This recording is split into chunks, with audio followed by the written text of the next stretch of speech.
SVG. Look, what a week. Another one for you, buddy. And look, you are the king of the road when it comes to NASCAR. How exciting is it to be in the position you're in right now? Yeah, it's been amazing. The last couple of months we've really built up.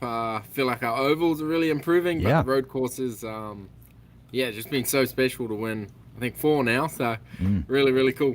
Shane, not often we get told who we're interviewing, and I'm sitting there, yes, sweet as, I'll think about that in the morning. But all last night I was thinking about this interview because I know the importance of it, because you don't very often do a lot of media here in New Zealand. So I really appreciate you coming on the show, mate. Just on the oval track, there's been a lot of success on the street race, but are you able to share the challenges that the oval track offers you or puts to you, and some of the things that you're working on to get a result on the oval track? Yeah, well, firstly, thanks for having me on. It's cool to speak to you guys. It's just difficult. You'd think 2 corners only would be easier, but it's the style of racing over here is just so different. And they've just grown up all their life just racing ovals here mainly. There's so much. It's so different, the way the cars react, the way they're set up, the way they load into the corners, the banking of the corners. Yeah. And then, of course, the speed we're going. Like, the average speed is almost 300 Ks for most of the tracks. It's ridiculous how fast we're going, and then how close you are to everyone. So it's just the smaller details make a difference, and it just takes time to learn how the tracks react, how things change. And then you have bugger all practice. There's only 15 minutes every week. Whereas on a circuit in a normal series, you have a half an hour to an hour every week. So, yeah, it's not much track time, and then they throw you in the deep end in the race, and you're sort of learning on the fly. So it's just taking time. Shane, there have been drivers in the past who have been brought in as the road warriors, as the guys who specialise, as you have done for a long time, in street racing, stock car racing.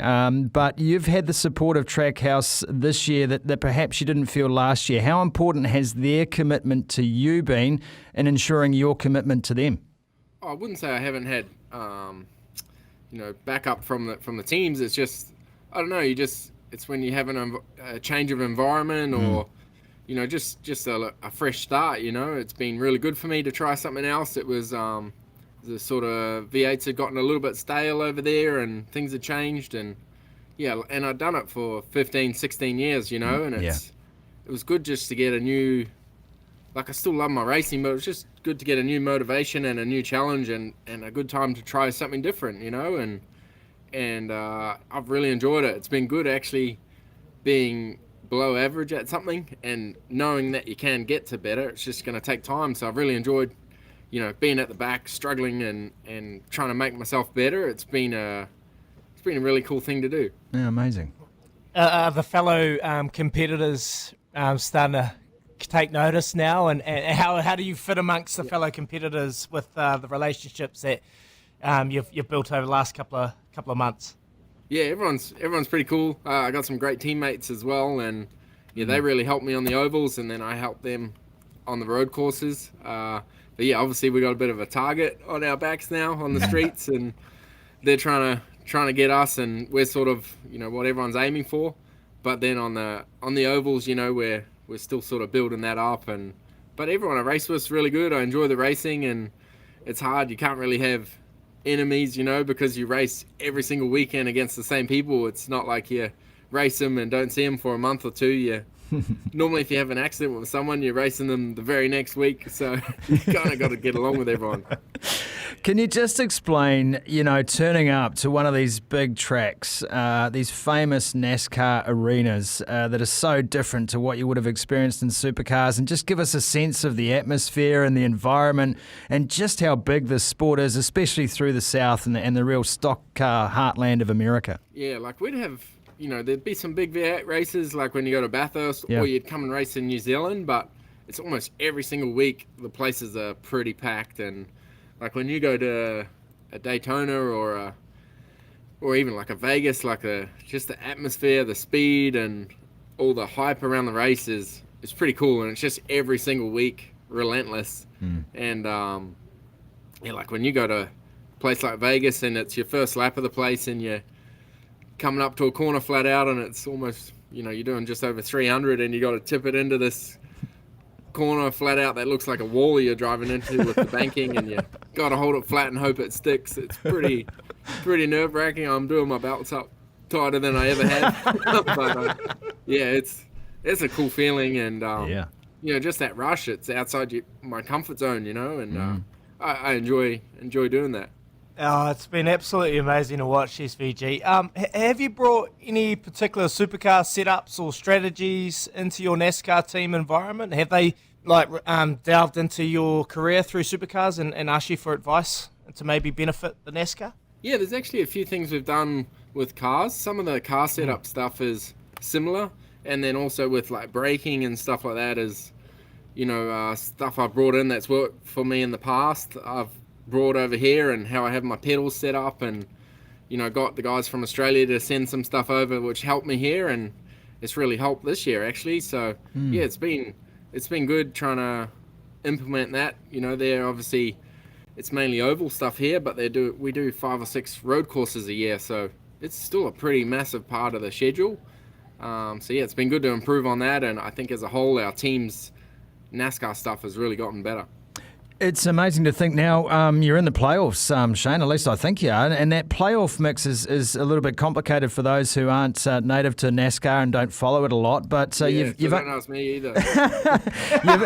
you've only got the Roval in terms of that sort of hybrid oval street circuit during that playoff series. So, you've spoken a lot about your improvement on the ovals. What do you have to do? What are the key things for you in oval racing that you really want to nail in order to be podium or high placings? Well, it's just time, really. I feel like I'm making big leaps and bounds every week, and it's a real grind, but I feel like we've certainly improved, but we have a long way to go. So it's just time. What's going to help us in the playoffs is generally we're pretty consistent, try and stay out of accidents and just keep getting points, and that should help us hopefully get through a round or two, but who knows how we're going to go. But yeah, getting these wins has locked us in the playoffs, and then the more wins we get, the more playoff points we've got, which we can carry with us through. So yeah, see where we end up. But yeah, we've got 2 more weeks of the regular season, then the playoffs start. What's life like in America? Are you a superstar? Can you wander the streets without being noticed? Nah, it's pretty good. It's good. It's obviously in this part of the country, it's pretty NASCAR central. Like where I live is in this town called Mooresville, Race City. So everyone knows someone involved in NASCAR or is part of it. But yeah, around the rest of America, you're pretty good. It's pretty everyone's pretty nice. I enjoy it here. It's full on racing every single weekend. We're traveling somewhere. But yeah, obviously homesick.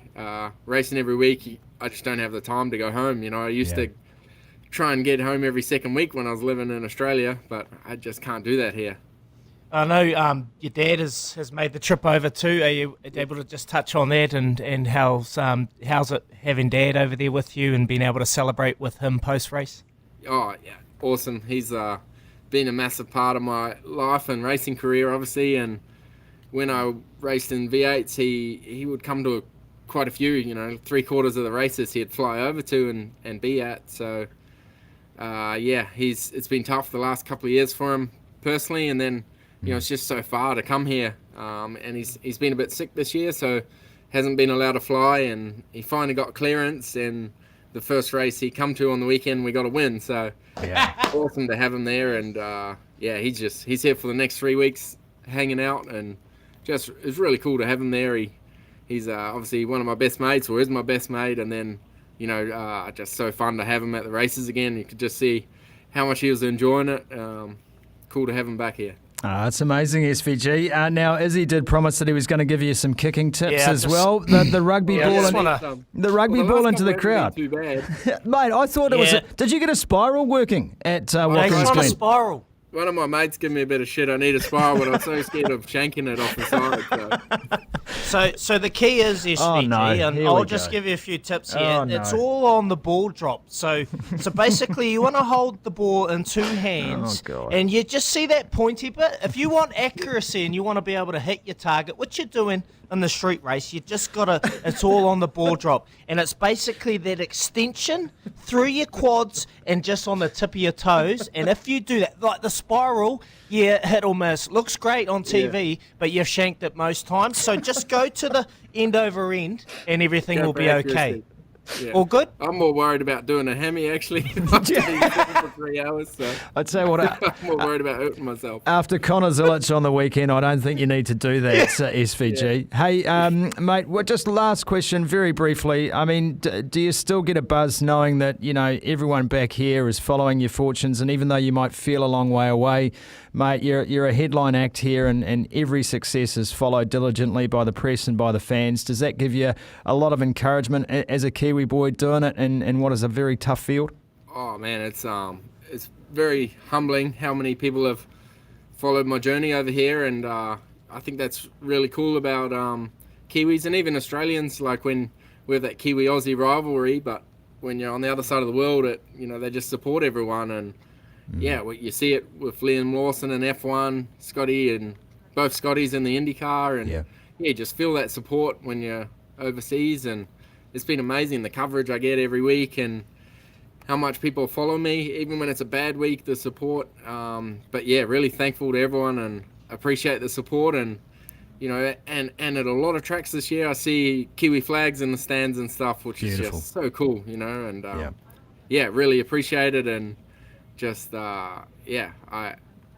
it's hard to put it into words, but it's really cool to see how many people have followed it. Well, I think you've done it pretty well. SVG, enjoy these very special weeks with your dad there, and we know that oval success is not far away. It's just who you are, buddy, and it's going to come. So keep it on, keep that kick straight, and keep flying the flag as well as you do, man. You're a national hero here, and this has been a real pleasure to catch up with you. No, thanks you, guys. Shane. Good to talk to you. Awesome. Shane van Gisbergen joining us out of Mooresville.